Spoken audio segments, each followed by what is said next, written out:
From beef paste to Gajar ka Halwa, how do astronauts eat in zero gravity? Explained. Imagine a bowl of your favorite warm soup. Now imagine it floating upside down as you struggle to get a mouthful. For astronauts aboard the International Space Station ISS, this is how every meal is a delicate dance of science, engineering, and appetite.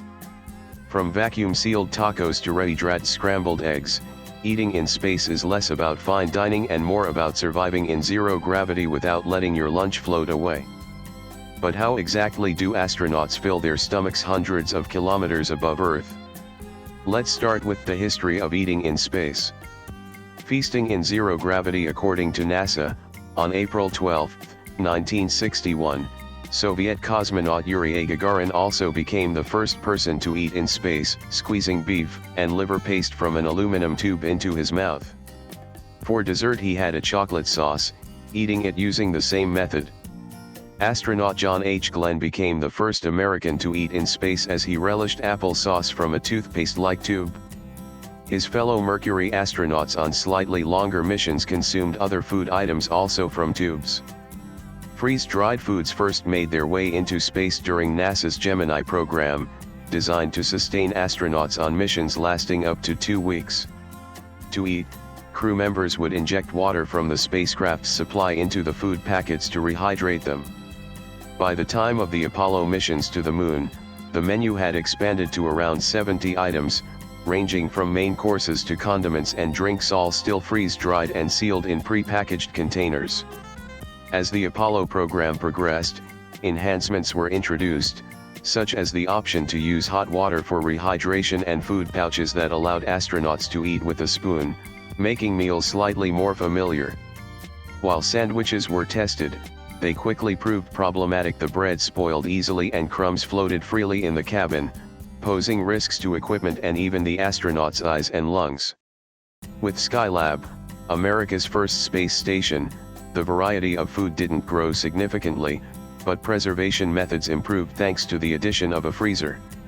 According to Charles Borland, the NASA food scientist who helped develop Skylab's meal system, about 15% of the onboard food could now be frozen, allowing astronauts to enjoy items like ice cream and lobster Newburg. The rest of the meals were canned, offering both convenience and long shelf life. How do astronauts eat in space? In microgravity, food can float away, so meals aren't served on plates or in bowls. Instead, astronauts eat out of special containers like thermostabilized pouches, like vacuum-sealed bags, cans, and ready-dratable packets, foods that need water added before eating. Many space foods are freeze-dried to save weight and prevent spoilage. Astronauts inject hot or cold water into these packets to bring the meals back to life before eating. This is exactly how Indian astronaut Shubhangshu Shukla, who has been in space for more than a week at the International Space Station ISS, would have had his favorite Gajar ka Halwa and Moong dal ka Halwa that he carried from home. Beverages such as tea and coffee or the amras that Shukla's family specially packed for him are usually in powder form, which can be mixed with water before consumption. There is provision for heating the food on the ISS. Astronauts mostly use spoons with magnetic or Velcro grips, straws with clamps for drinking from sealed beverage bags, and scissors to cut open food packets. Since crumbs and loose liquids float and can clog air filters or damage sensitive equipment, bread is often replaced with tortillas, and sticky, viscous foods like peanut butter or oatmeal are preferred because they don't drift easily. Seasonings such as salt and pepper are available, but they are typically dissolved in water, which can be added to the food through droppers, Indian Express reported. After meals, used food packets are disposed of in designated waste compartments, while utensils are wiped clean with special towelettes. Since water is limited and can't be used for washing, traditional cleaning methods aren't possible in space. Growing food in space. Growing food in space is a major focus for space agencies like NASA for both practical survival and long-term sustainability in deep space missions. For missions to Mars or deep space, resupplying food from Earth isn't feasible. It would take months or even years for deliveries. Growing food on board means astronauts can become self-reliant, reducing dependency on Earth. Also, launching food from Earth is expensive and inefficient. Every extra kilogram adds to the cost and fuel load of a mission. Producing food in space drastically reduces the need to launch large food reserves.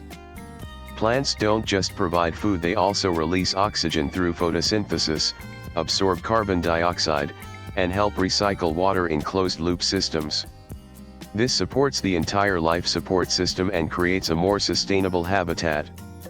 Packaged space food has a long shelf life, but nutrients, especially vitamins, degrade over time. Freshly grown food offers better nutrition, more fiber, and natural hydration. Swipe left for next video. From the emotional and mental perspective, caring for plants and eating something freshly grown helps astronauts feel more connected to Earth. It reduces isolation and monotony in long missions, improving morale, which is crucial for mental health in confined, high-stress environments. So far, NASA has grown lettuce, radishes, mustard greens, and chili peppers on the ISS, while China successfully sprouted cotton and potato seeds on the Moon Change 4 mission. Future missions now plan to test more crops, soil substitutes, and artificial light systems. Latest blogs.